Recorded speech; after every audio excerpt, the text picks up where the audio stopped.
Hi everyone, hope you're all in good form and that the new year is treating you well. I'm still trying to get over the winter lethargy myself, so I'm all huddled up with my coffee. So this video is a really exciting one because I was asked by this company called Arrtx if I'd be interested in reviewing a couple of their products. Initially when I got the request, I have to admit that I was a bit unsure of what to make of it.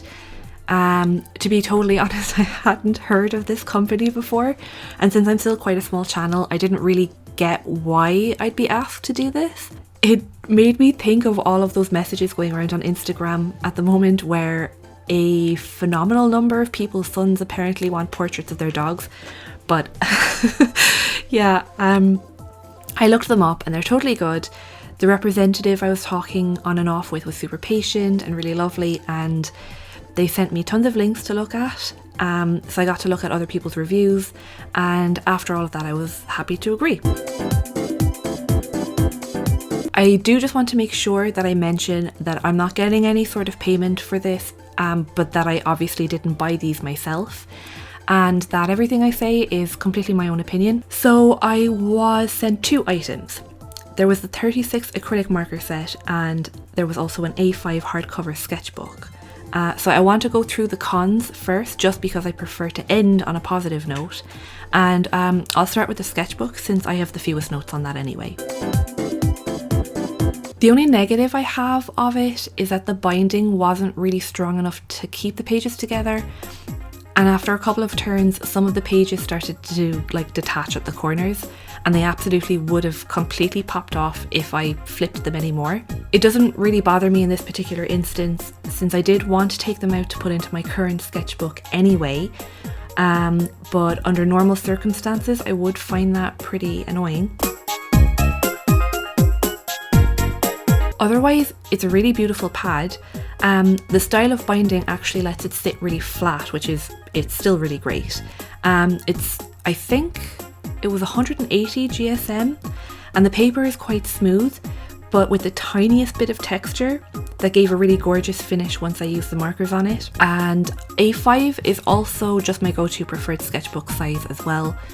I actually didn't get a say in the size that I got, this is just what they sent to me, but it was perfect. The pad that I'm using right now is a bit smaller than this, and while I do like it, I'm actually kind of looking forward to finishing it already so I can just migrate into the Arrtx one. The cover is really nice and thick. It has a kind of a slightly glittery look to it, so that was interesting. But that's all I have to say on the sketchbook. It's really nice, I'd actually recommend it.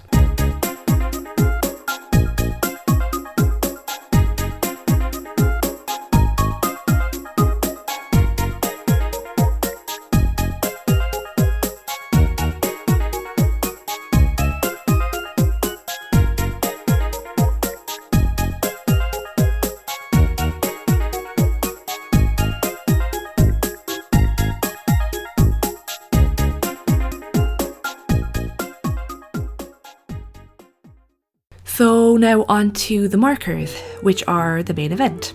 Again, I'm going to do cons first just to get them out of the way. The biggest one is that a couple of the markers were actually already dry when I went to use them, which made colouring evenly a bit of a challenge. I don't know, is it that they were from an older batch or the way they were stored, but the rest of them were completely fine. It just so happened that it was I think it was two or three of them. Two or three of the colours that I really liked actually. Sure, it's always the way. But these things happen. It's a bit of bad luck, but I don't feel like it reflects on the company or anything. After watching other people's videos, this isn't a problem I've seen them have or mention. But I mean, it did make them streaky to use and just a bit more of a chore to work with.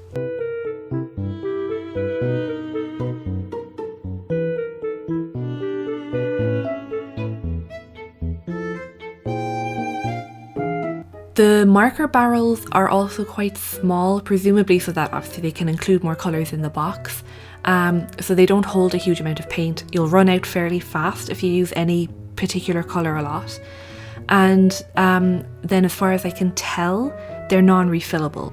I did try to look this up, but I couldn't find anything about it. And then of course they're not sold separately. So yeah, again, if you have a favourite colour that you can't get enough of.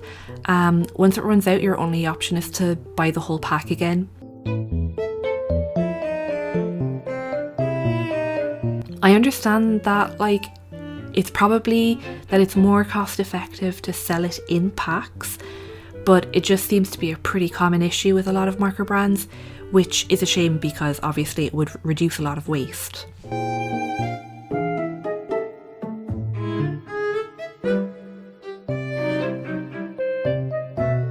Right, so if you saw earlier in the video, even though I sped it up, there was a sheet provided with the box with stickers that were labelled with numbers according to the colours, and you have to put these on yourself, which I think is so tedious and such a waste of time. I feel like at the very least they should be blank swatch stickers for you to scribble on yourself. At least that would kind of feel like you've personalised them a little bit.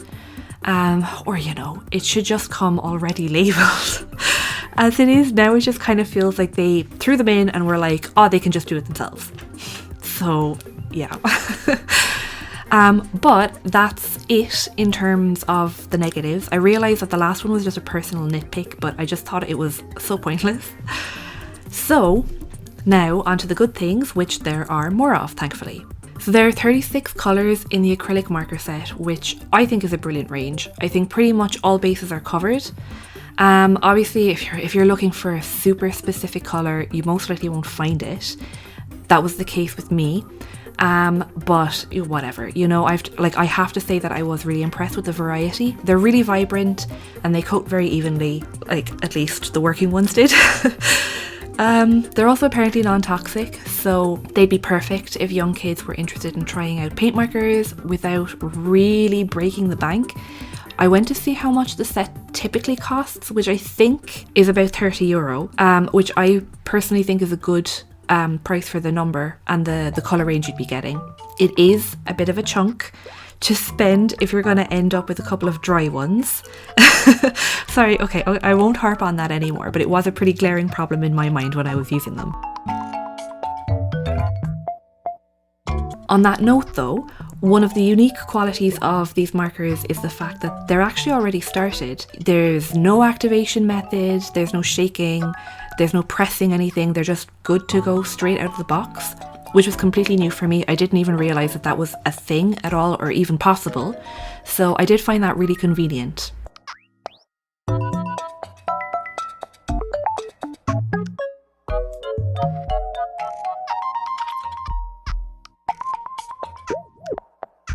The colours are also actually accurate for the most part to the lids. At least I didn't have any surprises when I was using them. I kind of felt that I was getting what I was seeing. And then, as is pretty typical for most paint markers, they're very easy to layer. Obviously it's harder to put light colours on top of dark ones, but with a bit of patience and many layers, it is possible. There were several times I made mistakes or I changed my mind about a colour, and yeah, there were no issues that way. I didn't feel like it was ever a struggle to rectify anything, so I was very happy with how that worked.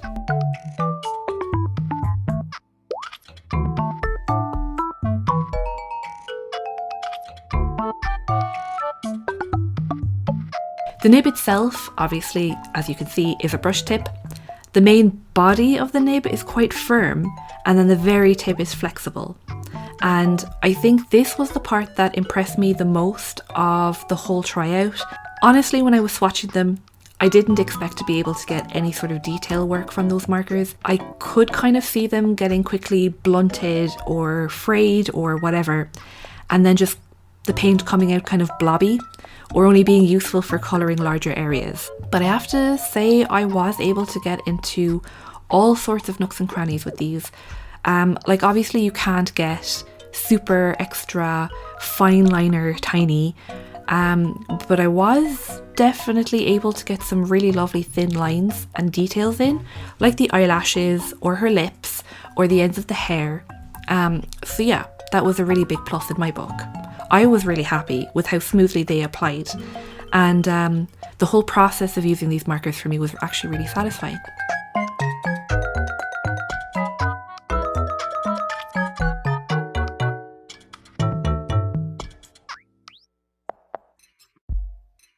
I suppose I should actually talk about the illustration. So if you've been following my channel for a while, you'll most likely recognise that this is my original character, Rune. So if you don't know her, she's one of, if not actually my oldest OC. I've had her since I was really little, and she's always the character I draw when I either don't know what to draw or if I want to draw something really pretty. So now I know the image doesn't make any sense. I've no idea how or why she's sleeping on a bed of flying leaves, but you know, it's best not to think about it too hard. It's just kind of what came out.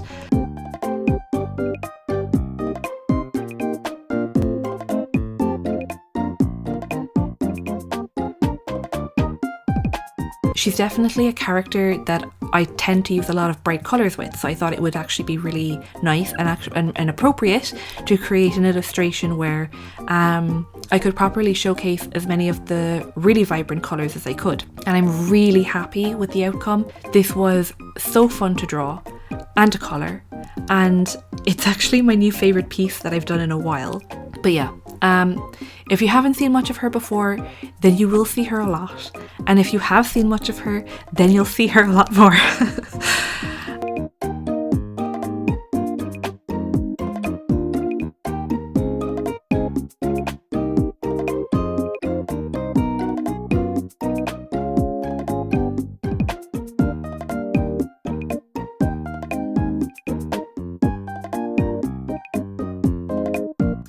Okay, I think I've talked about everything that I wanted to. I won't make myself keep talking just for the sake of it, so I guess I'll just leave it here.